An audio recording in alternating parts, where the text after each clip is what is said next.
पति, पत्नी और नौकरानी।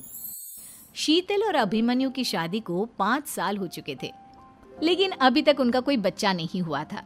इसकी वजह से शीतल और अभिमन्यु परेशान रहते थे, लेकिन उन दोनों से ज्यादा परेशान थी शीतल की सास, यानी अभिमन्यु की माँ जानकी देवी।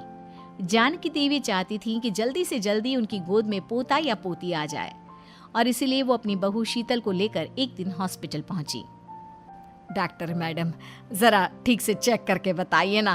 कई बड़े बड़े डॉक्टर को दिखाया है, लेकिन मेरी बहू माँ ही नहीं बन पाती। मैंने शीतल को बहुत अच्छे से चेकअप किया है। देखिए, बात यह है कि शीतल के अंदर माँ बनने की कैपेसिटी नहीं है। ये आप क्या कह रही हैं डॉक्टर साहब?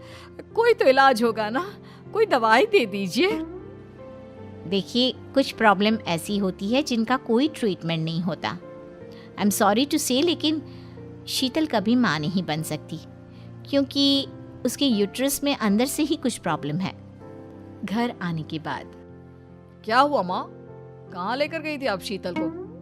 अरे कहाँ लेकर जाती, डॉक्टर मैडम के पास ले गई थी, लेकिन तेरी बीवी तो कभी माँ बन ही नहीं सकती। मम्मी जी, इसमें मेरी क्या गलती?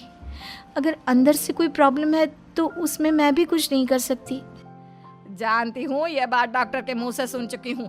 अब दोबारा मेरे सामने इस बात का गाना मत गा। अरे माँ, परेशान होने की जरूरत नहीं है, हम सोचते हैं ना कुछ। अरे क्या सोचेगा तू? जब डॉक्टर कह चुका है कि तेरी बीवी माँ नहीं बन सकती, तो बता क्या सोचेगा तू? कहाँ से लाएगा बच्चा? माँ, ये तो मैं भी नहीं जानता। अभिमन्यु, क्यों ना हम अनाथ आश्रम से एक बच्चा गोद ले आए? क्या फर्क पड़ता है बच्चा हमारा हो या गोद लिया हुआ?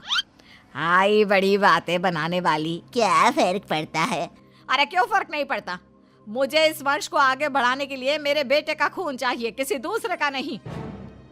लेकिन माँ, आप जानती हैं कि ये अब पॉसिबल नहीं है। मैं कुछ नहीं जानती। मैं किसी पराये की औलाद को इस घर में अपना पोता या पोती बन के बढ़ता हुआ नहीं देख सकती।